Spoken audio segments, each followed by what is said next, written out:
Hey guys, I'm Eric. And I'm Grace. We're the Wandering Ravens. We're a couple of Americans that make videos about British and Northern Irish culture, and today we are in Northern Ireland. We are in the city, or town rather, of Portrush. As you can see, we've got some stuff behind us and Barry's amusements over here. We're very excited because, as many of you guys already know, we've been in quarantine for 2 full weeks. We haven't seen another soul during that entire time, and so today we are finally getting out, doing a little bit of exploring and stretching our legs in the great outdoors. The agenda today, since we've been in quarantine for so long, is to 1, explore the town, get a little taste of Northern Ireland, because we haven't been able to do that yet, and 2, get some good coffee, because we haven't had good coffee since we went into quarantine. We couldn't have asked for a better day. It is rainy, it is windy, it is wonderful. We dressed for the occasion. Grace has got a yellow raincoat, and I have also got, what am I wearing? A giant coat as well. I'm not sure, what do you call these? Some kind of trench coat. Yeah, we would call it a trench coat. Yeah, I feel like I'm wearing my dad's clothes. Yes. But we didn't pack these aren't ours. We actually stole them out of the house we're living in. Are you ready to go exploring? Yes. I see water. We haven't seen the ocean since November of 2019. So I think we should start at the ocean. I agree. Shall we? I support this plan. Let's Okay. go.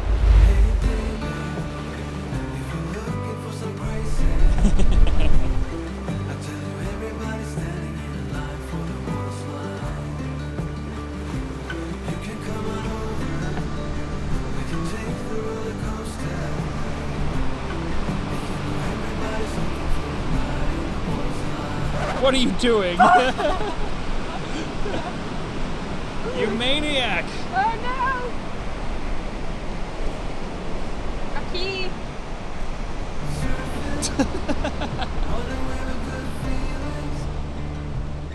Well, it's just another Friday in paradise. So bring your A game, 'cause you know this party won't stop. Ah, shoot.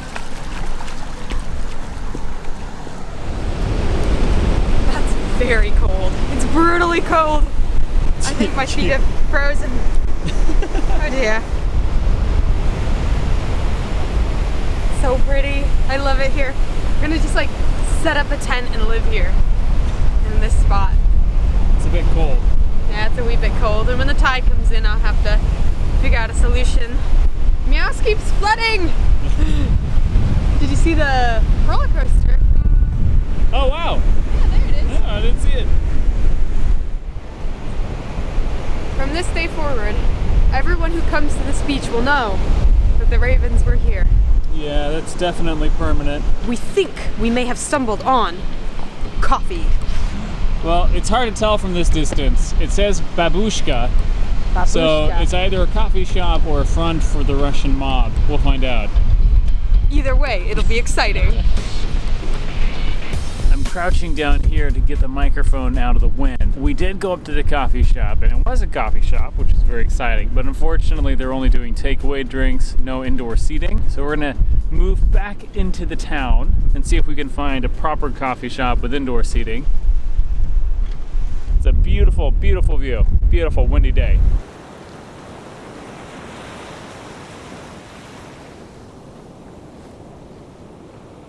While we're walking along, a couple of fun facts for you guys about Portrush. This place has been inhabited since the 12th century, so that's, you know, a very old village. And we're gonna pause here for a moment as these people walk by. Okay. Yeah, because we're not used to this yet. Okay. Whew.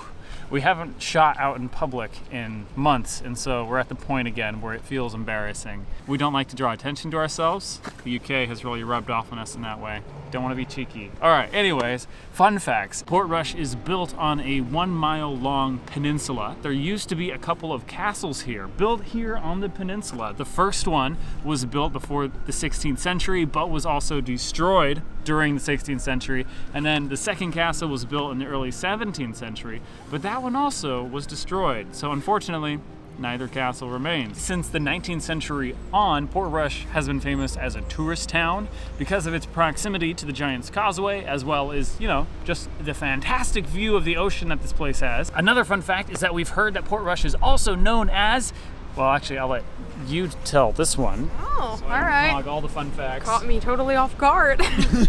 We've heard Portrush called the Coney Island of Northern Ireland because of the amusement park and just all of the really, really cute bed and breakfasts, and it's just a really pretty place. Onward to coffee and the town center again.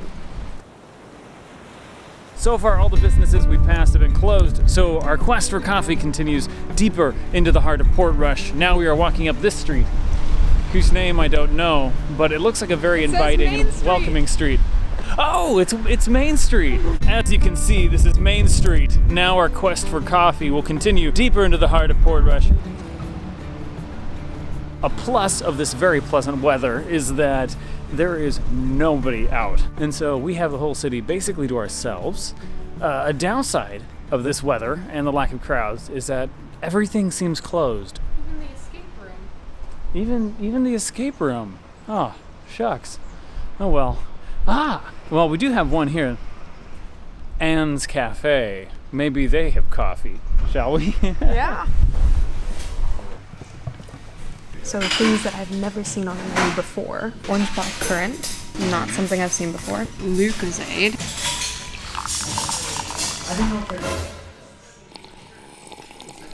People have been telling us we have to get a fry while we're here in Northern Ireland, and I was feeling a bit peckish after walking around in the cold, so I did something spontaneous and I ordered one for myself. Ta-da!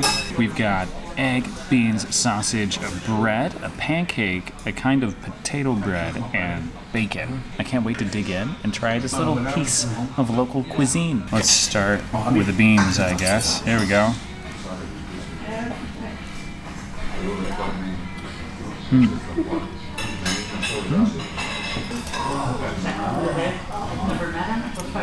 Very hearty. I can see how this sort of food is very good for the cold climate up here. Working out in the elements all day, and it's cold, and it's freezing, and it's raining, then you're gonna want to come home and eat one of these things to warm you up. For dinner. Yeah, for dinner. Well, I guess as a breakfast, it's a breakfast, right? So eat it before you head out into the cold. You guys can let us know, how is this fry that I'm eating different from the fries in your part of the UK? We'll make sure to try it when we get over there. We just got out of the cafe and I was really self-conscious to talk out loud there because my accent is so different. So I was very, very shy. It's almost easier to be in a country where they don't speak English, because then, like, if you speak English... Hold on.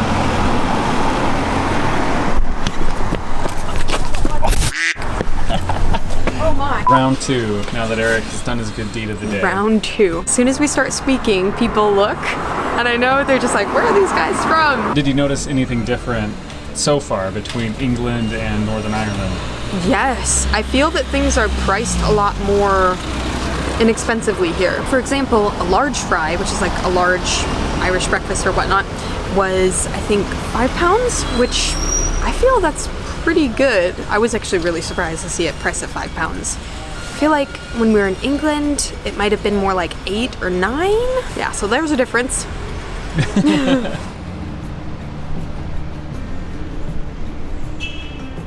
Okay, so at the last cafe, the fry-up wasn't bad. It was a good fry-up. Good first fry-up. I will always remember it because it was my first fry-up. But the coffee was a 1, maybe a 2 out of 10. So we've decided to go for round 2 coffee. We found an espresso bar, and so we're gonna slip in here and see what kind of coffee they have.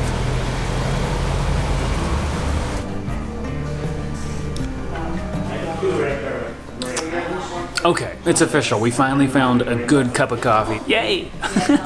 But on a more serious note, we were just talking about observations that we have so far about Northern Ireland, and one of them is that despite all of the miserable weather that we've been moaning about in this video, the people here are some of the friendliest people that we've ever met. Literally, and this is no joke, every single person that we have encountered ever since touching down in Northern Ireland, starting with the immigration official at the airport and just from there on in, has been an absolute gem. We were just walking down on the beach and some gent was like, welcome to Portrush, welcome to sunny Portrush. So if you're from Northern Ireland, be proud because you're from a very kind and welcoming place. This little walk around Portrush inspired us with several questions that we will pose to you guys. Are there any special etiquette rules or etiquette differences between Northern Ireland and the rest of the UK that we should be aware of while we're here? Since we're going to be here for a few weeks, are there any fun facts that we should be aware of about Northern Irish culture? As you guys know, when we come to a new place, we really like to get to know the people, the local culture, and all that sort of stuff. So if you have anything to share with us, do drop those down in the comments below. Also, if this is your first time on the channel, make sure you subscribe and hit the notification bell. We release new videos about British and Northern Irish culture 2 times a week, so you don't want to miss any of those. We're going to be in the UK throughout the fall and winter this year. At least that's the plan right now. So in addition to our usual sitting down talking about culture videos, we do plan to be making more of these getting out and walking about vlogs for you guys. We will see you in the next video. Bisous!